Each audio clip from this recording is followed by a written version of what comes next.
Well, good morning, friends. Yeah, Clark's laughing because we do that every Sunday. So, good morning, friends. I want to extend a warm welcome to you today.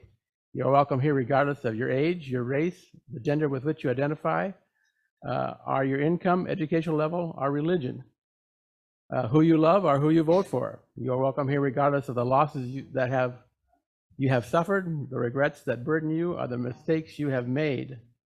In this beloved community, we support each other, the sacred task of becoming, celebrate the transcending mystery of life, and rely on the transforming power of love. Here we honor and revere the words of the great teachers such as Jesus, the Buddha, and Confucius. It is, however, the task of every UU to be their own Buddha, their own Jesus, their own Confucius. It is our work as a community to walk with each other along the spiritual pathways that lead towards happiness, compassion, and life fully lived. And while we are a safe harbor where there is solace and healing, we are also a launching pad from which we are propelled into the tumult of life to live courageously, justly, and lovingly. So Happy New Year's, everyone. Good to see all of you who made it today. Our service is about looking back and looking forward. Larry and Sandy will be doing the Chalice work. Nan has a special story for us. The kids are going to hear a bit about the Roman god Janus, and I will have a few words to say on honoring the past as we look towards the future. Harvey, right now, Harvey, why don't you pass out these stones here? And I invite you to choose a rock that you like for later in the service.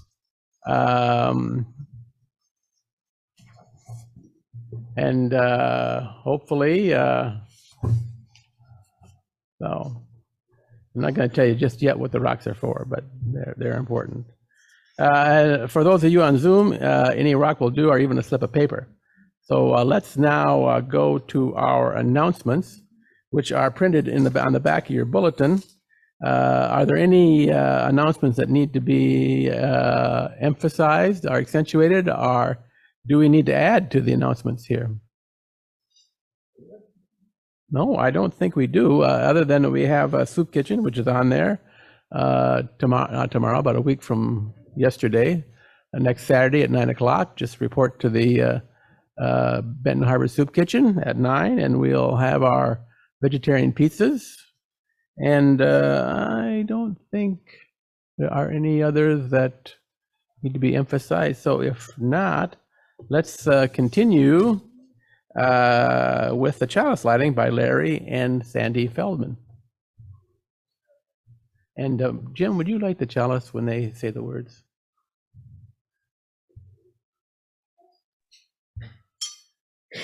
Thanks so much. So good to be here with everybody. We're honored to share a few words for the chalice lighting today. When Jim asked us to share these words, we were not familiar, some of you undoubtedly are, but we were not, with the history of the UU chalice. So we consulted our favorite source of information about all things, Dr. Google, and what we discovered moved us to tears. In 1941, the Unitarian Service Committee was committed to helping refugees escape from Nazi persecution. One means of doing this was to offer travel documents asserting that the person holding the document was safe to pass through the British blockade. Reverend Charles Joy, the USC Commissioner for Europe, felt that these documents would be more persuasive if they had an official seal. He asked an Austrian refugee artist, Hans Deutsch, to create such a seal, and Deutsch created the image of a flaming chalice. Today, we light the chalice as a symbol of the light of reason, the warmth of community, hope for the future, and a commitment to social justice. In the words of an African proverb that we learned from one of our heroes, Representative John Lewis, when you pray, move your feet.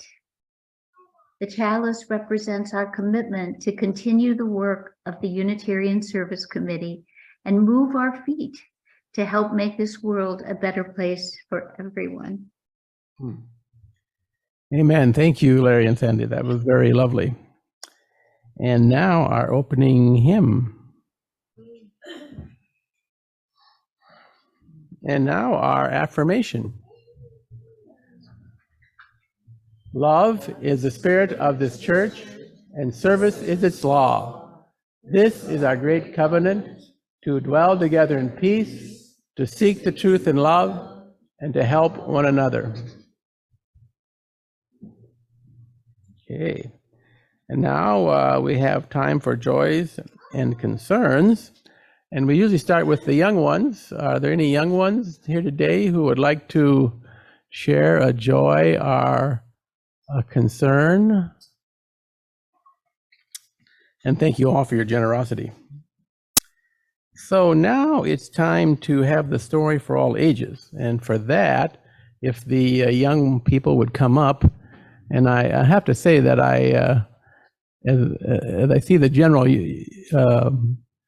youthness of this group, I'm pretty sure I might have overstepped myself on this particular topic. So anyway, could you project the picture up that I sent?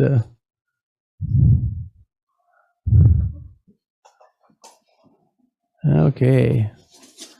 So today we're going to learn a little bit about a Roman god. Did anyone know who the Romans were here? You do? Who were the Romans? Who were the Romans? Who lived a long time ago, and they lived in Greece, and I believe they lived in Greece, but they did have those films where they had gladiator fights. Wow, you know a lot about the Romans. So, Harvey, would you mind getting the microphone to folks? Yeah, Aurelia just said that the Romans lived a long time ago and they had gladiator fights. So we know a little bit about them. And another thing I have to ask, does anyone know what a threshold is here? No, did anyone, how about, can any adult help us out with what a threshold is? Anybody? The thing between a doorway, like on the bottom of a doorway. Okay, Leanne just said that it's the thing underneath a door that separates the outside from the inside. And she is right. A threshold, does anyone know what a threshold was used for? Go ahead. It was to keep things out that people did not want in. That's right. And it was also important to keep things in that people did not want out. Yeah, and one of the things they didn't want out was the thresh. Does anyone know what thresh is? No, thresh is just straw. You know, they used to, back in the old days, they used to take all the wheat and barley and oats to a threshing floor and flail it up a little bit and knock the grain off, and then they had straw left over.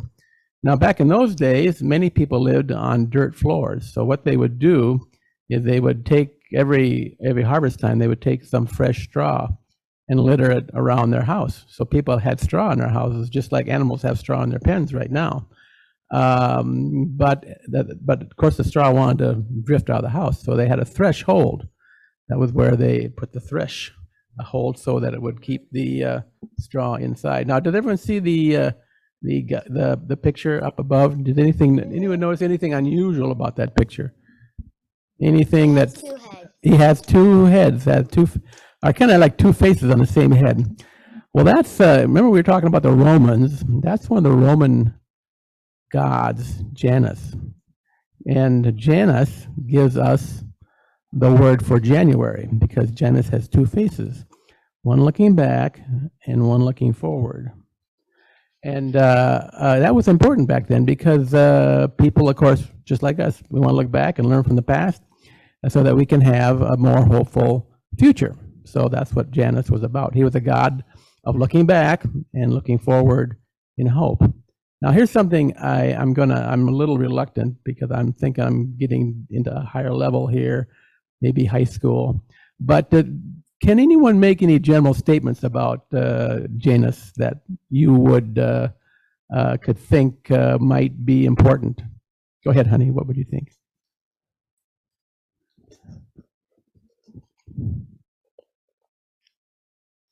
I don't remember. That's good. Yeah, it was right there on the tip of your tongue. I know it was. But anybody see anything funny? Any how about the adults? See anything? Think that doesn't inspire any thoughts in any of the adults? Yes, go ahead, honey. He has a key. He does have a key, and I do not know what the key is for, but it might be a key to the door. to a doorway. That because he was also God of doorways. It might be the key to the future. Ooh, that's a good answer. Now, did anyone think that it might be the key to the future? Okay, some little kid. Do you want to come up here, honey? No. Okay. Well, yeah. But one thing that I think when I see a God like that is I think I don't really haven't ever had experience of any two-faced people in literal terms.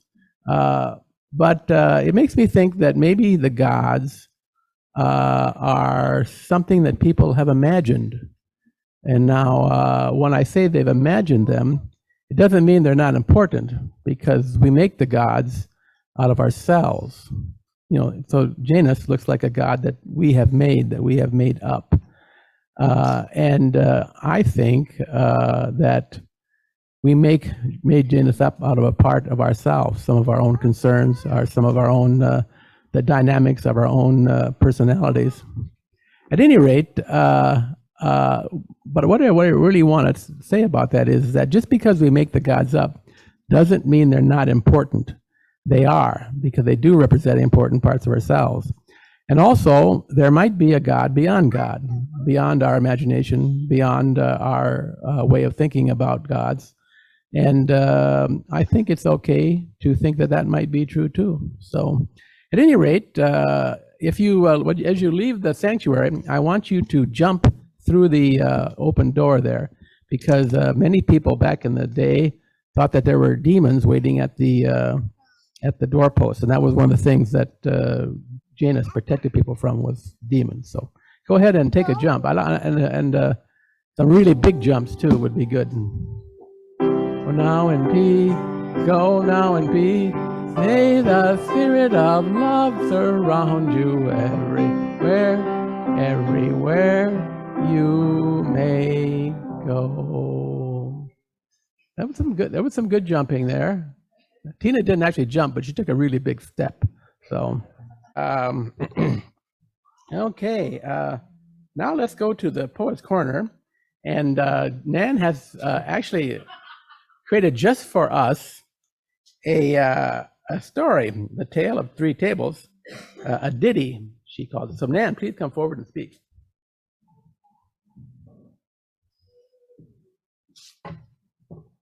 Good morning. Good morning, Zoomers. So this ditty is called A Tale of Three Tables. The butcher block table we bought decades ago is its Kelly green legs about to give way, sits in our kitchen in front of windows overlooking snow-dressed deep brown trees. Well, they were snow-dressed a few days ago when I wrote this. Last week, we ate pea soup and my husband's homemade whole wheat bread with our children and grandson Elijah at that table before going to see the trees at Fernwood Botanical Gardens, lit magically for winter holidays. Or was that yesterday? A lovely light hardwood, ash maybe, table with folding leaves from my childhood on an Iowa farm humbly rests along a wall in our Michigan country kitchen. Today, it hides its face under a green and red sparkly cloth, but manages to evoke Christmases past. It holds a poinsettia whose vibrant red leaves remind me of laughter when Daddy's strong hands squeezed popcorn and corn syrup into popcorn balls. Mother wrapped them in red and green cellophane. I tied a red bow around them. The temperature of that syrup was not too hot, not too cool, but just right. Wasn't that yesterday? Mother bought early American furniture with her school teaching money when she moved to town after Daddy died. We played cards around her oval maple table, her dining room so tight only thin people could sit at the sides. Mother was a tough card player. Surely only yesterday. I inherited that table too soon.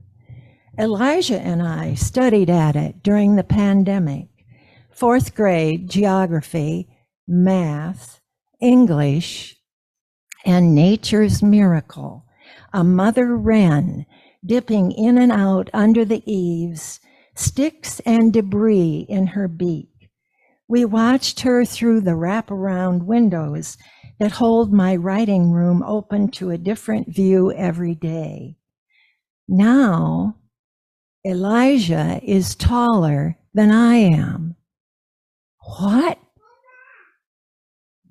This week, maybe even today, Maple's mother table and chairs, she invested in quality stuff, will replace our butcher block table. Its scarred, wobbly green legs will be wrenched off before it makes its final journey out the back door to the woodshed. Tables cannot carry ghosts, can they? I find in these 3 tables spirits of loving family dinners, of a daddy's strong hands, of a mother's toughness, of a grandson's wonder at a nest building wren on the wing. I shall carry these spirits with me into tomorrow.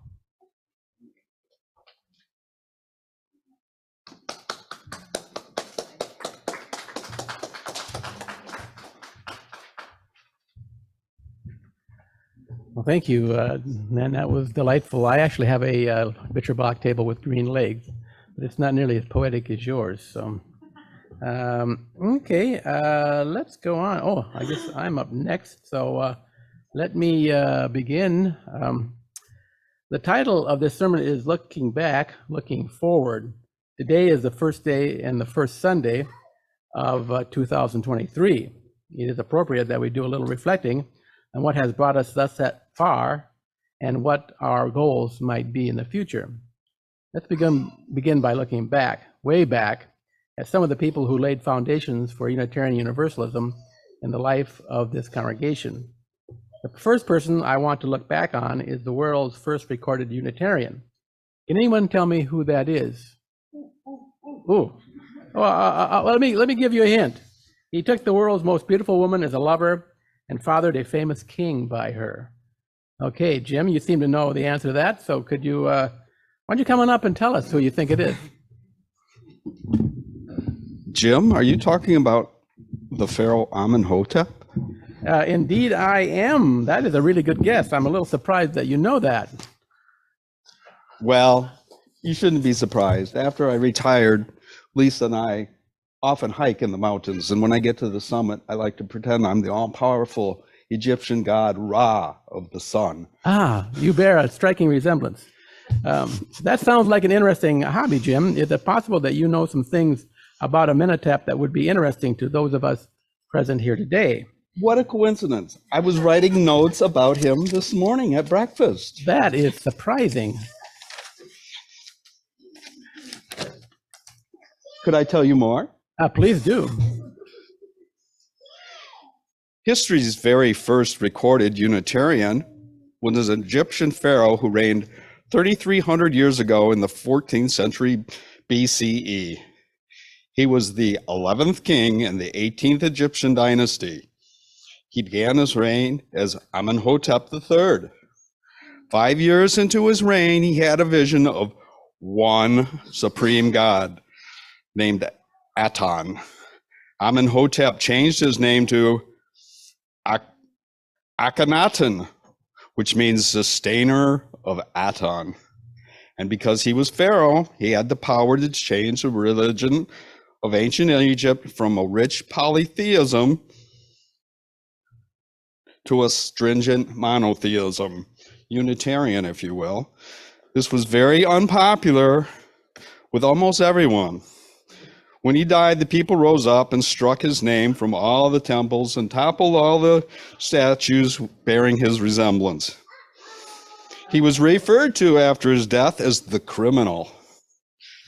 Interestingly, we would not know any of this except that he had taken the famously beautiful Nefertiti, and she was the mother of the even more famous Egyptian pharaoh, the boy King Tutankhamun. Fortunately, his name has been found in some ruins in the 19th century, and following that trail, British archaeologist and Egyptologist Edward Arrington unearthed what it was believed to be Akhenaten's tomb. Later in the century, DNA tests showed that Akhenaten, or at least whoever was in that tomb, was indeed the father of King Tut. Wow, Jim, thank you. That's really impressive. Let's give Jim a hand for doing all that homework. Who could believe that was a totally spontaneous and unrehearsed moment? Let's jump ahead 3,000 years or so. The next person I would like you to get to know is also a Unitarian.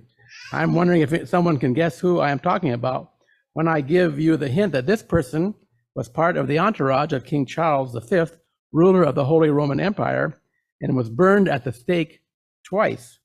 Can anyone tell me who this famous Unitarian is? Oh, Nancy, would you come up and maybe share your opinion? No, I'd like to hear. I think we can safely say you're going to have the microphone in a bit. You're very trusting. No, I think it's Michael Servetus. And that quilt right there is Michael Servetus, the Gloria made. Right. Nancy is the theory is that the person I hinted out is Michael Servetus. And on our wall, we have a quilt made by Gloria, and several years ago, with Michael Servetus being burned at the stake. So, Nancy. Yeah, well, Clark studies the history of Christianity, so we've been married 54. So every morning when we have coffee, I learn about these famous religious historical figures that have changed the way we think. So, I've heard of Michael. I know about Michael. And he was burned at the stake, lived during an incredibly dramatic time. He was born into a wealthy family in Spain in 1506. He found himself in the middle of such drama as he grew up during the time of the Protestant Reformation. Now, this is Luther and Calvin, and when Luther posted his 95 Theses to the door of the Lutheran Church in Wittenberg, Germany. I mean, there's a heck of a lot of drama and tumult during this time. Religion in the various European countries was undergoing great changes because each country wanted to establish one religion of the state to establish order, continuity, and expected devotion to the ruling monarch. So there are all of these pieces in the countries. And as he grew up, he became, from a wealthy family, was well educated in the law, but he was also a theologian. And he found employment with a scholarly monk named Juan de Cantana, who was the confessor to the king. Now that's King Charles V, the emperor of the Holy Roman Empire. And that's a big area to rule because that's France and Germany, part of Spain, Italy, and by being employed under de Cantana, who was the confessor to the king, Servetus then was a member of the royal court. So the king, in order to understand his constituencies in his territory, wanted to take he had to take a 4-year, what they call a walkabout, where he was like a horse about probably, where he was traveling all of his territory. And Servetus, his job was commissioned to prosecute those who did not believe in the Catholic faith. Remember, this is the Catholic faith. And he was also supposed to investigate the Muslims in Spain that went through the motions of adhering to Catholicism, but probably worshipped as Muslims on their own in secret. And so during this 4-year walkabout, Servetus experienced a wide range of religious opinions, including that, of course, of the Christianized Muslims and the heretical Christian positions. And as he learned about this, he was more drawn into what they actually believed, and he could associate himself with those opinions. And with the Muslims who he was more attracted to kind of what the Muslims believed and those who were not Orthodox Catholic. So he took a leap and he published his own book. That's what happens then. In 1531, it was called On the Errors of the Trinity.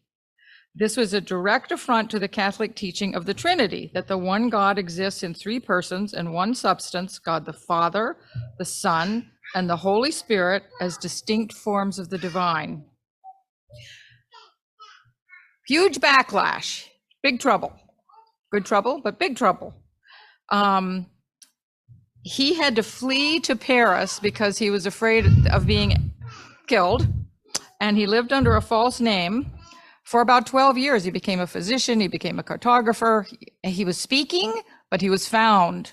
And in 1554, he was burned to death at the stake for being not a Trinitarian, but a Unitarian, a true revolutionary voice that takes commitment and courage. Oh, thank you, Nancy. Very impressive. Thank you, Nancy. Yes, that's good. Okay, 2 spontaneous events in one sermon. Who could imagine? So, okay, the third person we need to discuss is a well-known 19th century American poet, lecturer, and leader in the Transcendentalist movement. Can anyone tell me who I might be talking about? Vicki, why don't you come forward and share your opinion? You think I really know? I feel in my heart that you know, yes.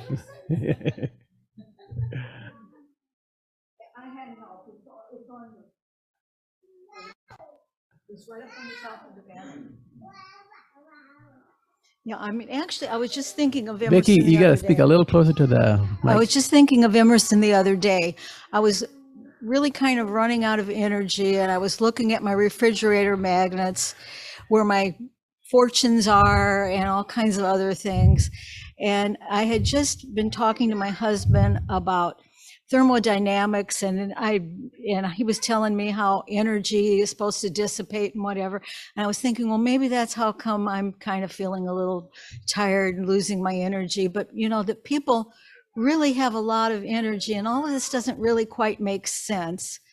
So then I started to think of another thing I used to have in my refrigerator, but it wasn't there anymore. It was a quote by Emerson.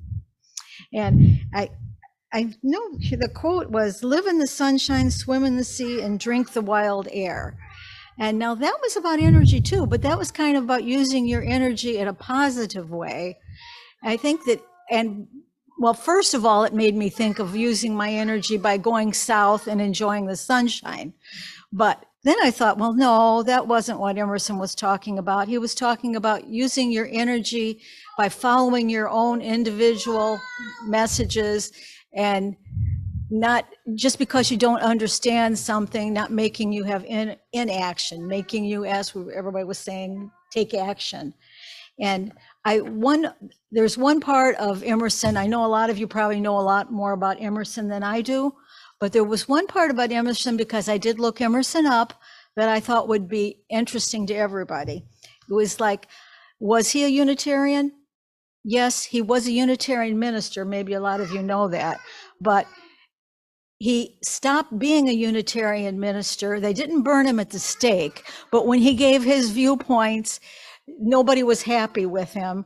So he went out of the Unitarian church and he started to be a poet and essayist, like the quote I had, and I think he had a lot more influence that way than he would have otherwise.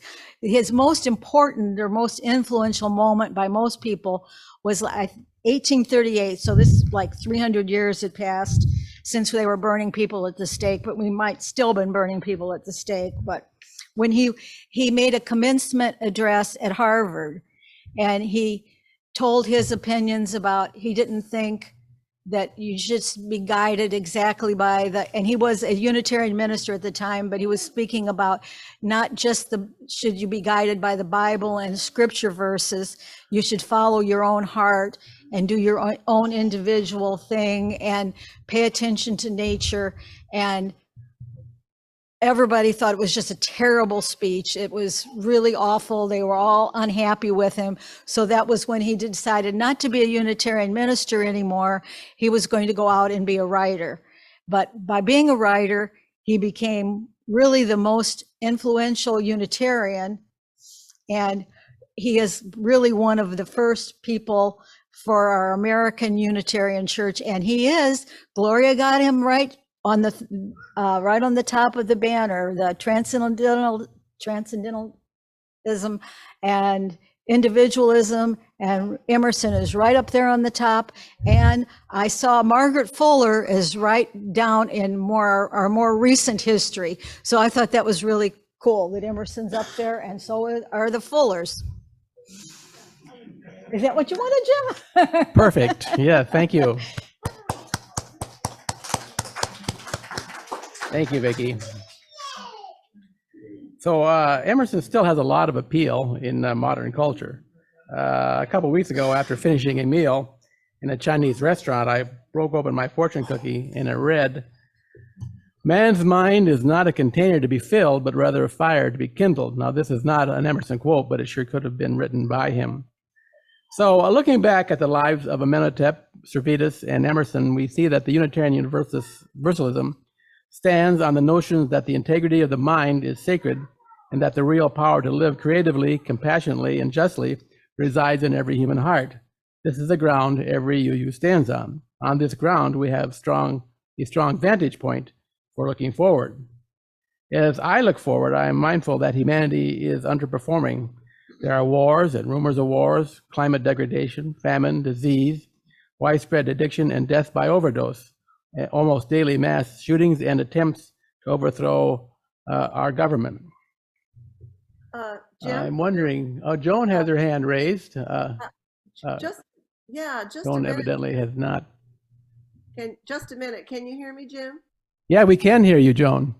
I'm so sorry to interrupt your sermon, but the other day as I was scrubbing my kitchen floor with a toothbrush, I gave a lot of thought to this thing about what we would face in the future. So, well, Joan, if you have given a great deal of thought, would you like to share some of your ideas?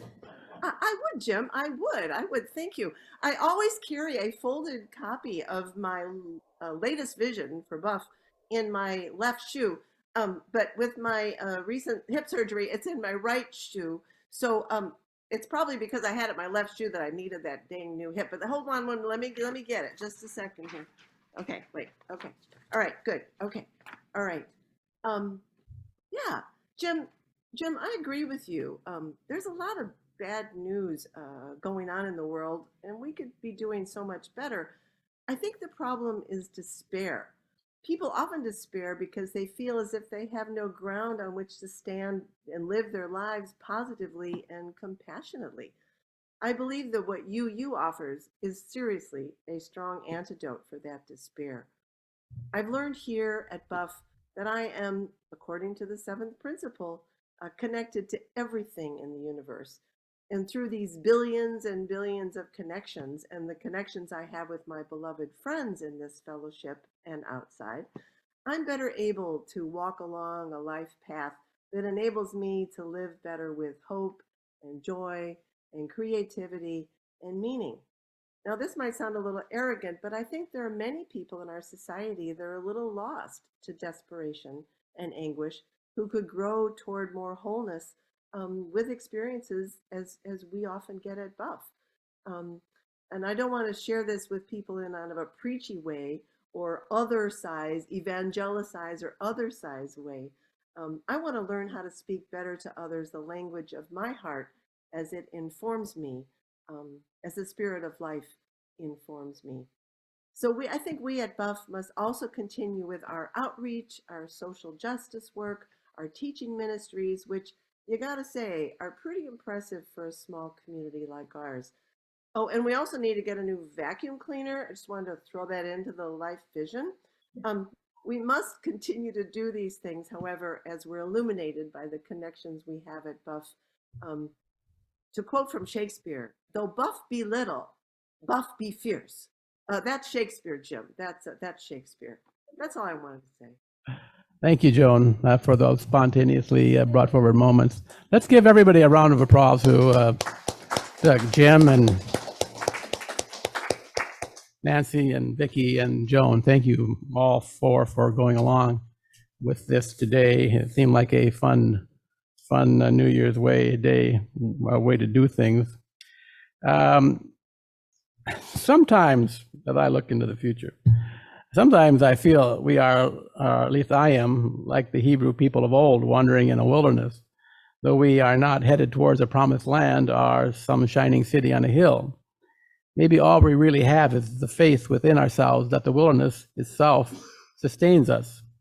The wilderness is not alien to us. We are a part of it.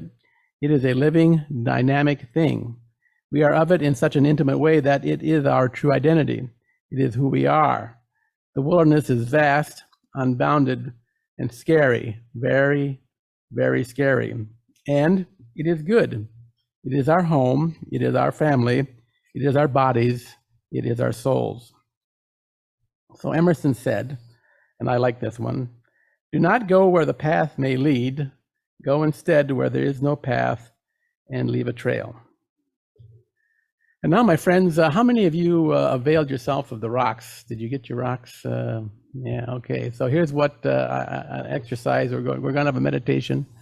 It is a natural kind of thing on this day to look forward and make resolutions or make promises to ourselves or maybe even promises to others about what we're going to do differently this year. I'd like you to, during our meditation that's coming up, we're going to spend about 2 or 3 minutes in meditation. And I'd like you to meditate on your rock. This is a common Buddhist practice to meditate on an object.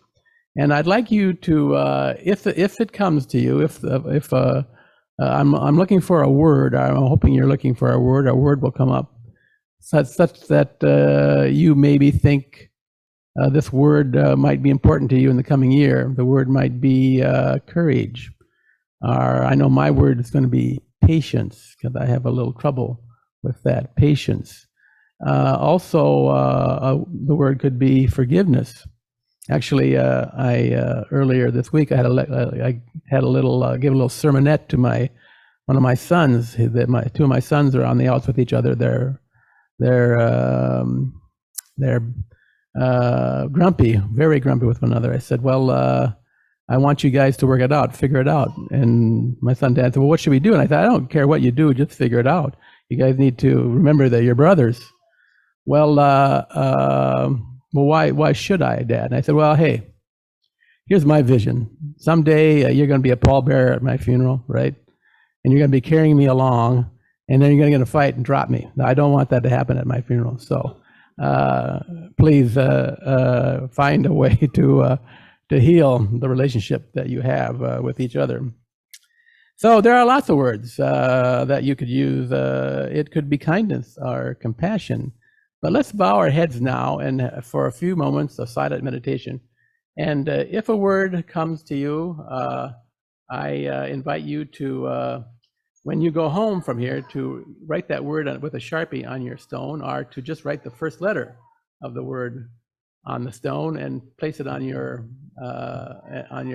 side table beside your bed.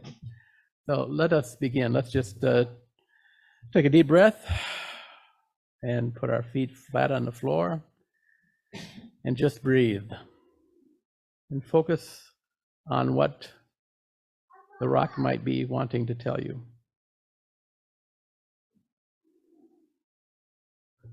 Actually, my word that came to me was acceptance. I thought it was going to be patience, but it was acceptance. Anybody else want to share a word that came to them that might be helpful to them during the new year? Endurance. Ah, yes. Thank you, Dan. Rock, not sedimentary. Oh, okay. Oh, yes, right. I should, Diane, repeat what you said, please. Endure.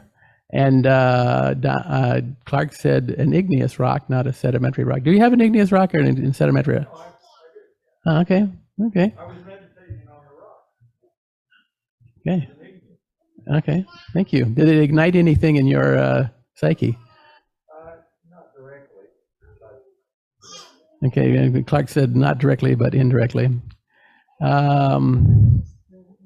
Clarity. Liz said clarity. And someone else said, what was the L? Intuitive kindness. And was there one more? Letting go. Yeah. So anybody else want to get any final word in before we end the first service of this? Connecting. Oh, good. A good community. Good community thing. Okay. Well, thank you all and bless you all. And Sandy. Sandy has a word. Well, I can't decide because two things came up simultaneously. The first was hope, because it feels like it's so critical to be able to hold on to that, especially when we're bombarded with hard things. And the other word was resiliency. Because in some ways, the rock shows a degree of resiliency, having withstood all kinds of challenging weather conditions. And I'm thinking about the people in the Ukraine who are amazingly resilient under nightmarish conditions, and thinking of Jamie Raskin, who loses a child and stays in the fight for justice, and who faces his own chemo this week, and shows a degree of resiliency that is so incredible. So helping us all remember that we're more resilient than we think. Thank you. Thank you for that example, Sandy. There are others. Exemplifies both of those words.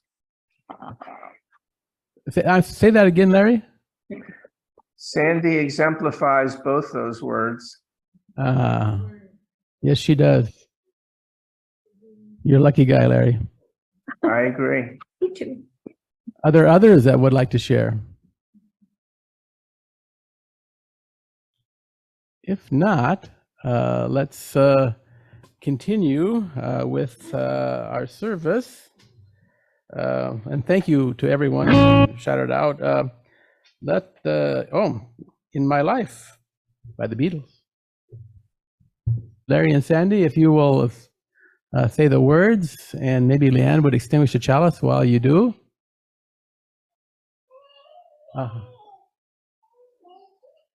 Larry, you're on mute, Larry and Sandy. Got it. As we extinguish this chalice, let's hold close the light within each one of us that's kindled by the warmth of our relationships with one another and our hope for brighter days ahead. We also want to add some words from Elizabeth Sell Jones. Many of you are undoubtedly familiar, who we discovered was the longtime minister of the UU congregation in Livermore, California, where our youngest son and his family now live. She said, "We extinguish this flame, but not the light of truth, the warmth of community, or the fire of commitment. These we carry in our hearts until we are together again." Excellent. Thank you very much, and amen. And now we will sing our benediction. And if you would like to gather in a circle, and you may hold hands or not as you wish, according to your COVID consciousness. I will have about 5 minutes, and then I'll start the circle talk for the Zoomers or whoever else wants to come. So.